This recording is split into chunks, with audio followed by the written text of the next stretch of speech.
You can use jasmine rice to make sticky rice, and basmati rice to make fluffy rice. The method is the same for both.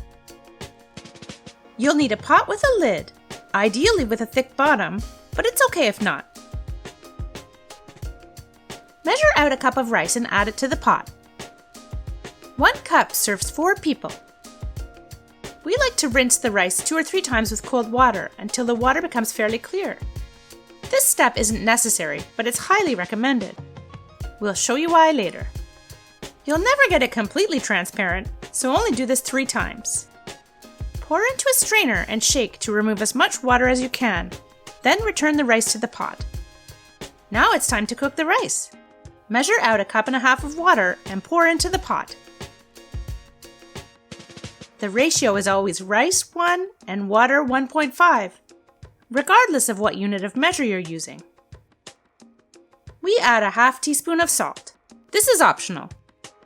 Turn the heat on high to bring the water to a boil. Stir before the water boils to prevent clumping. Once the water starts boiling lightly, cover the pot. Then immediately reduce the temperature to the lowest setting at which the water keeps gently boiling. This will vary according to your stove. You'll need to test this out. Cook for 10 minutes. Be sure not to lift the lid. Just leave it alone. No checking allowed. Oops! We did this on purpose to show you what happens when you don't rinse your rice. This happens because there's a lot of starch in the rice, which makes the water bubbly and causes it to overflow. So rinsing is important. After 10 minutes, turn off the stove. Using a fork, check and see if there is water at the bottom. If there is, cook for another 5 minutes. If not, leave to rest for 5 minutes. Now fluff the rice with a fork, like this. Your perfectly cooked rice is ready to eat. That was easy, right?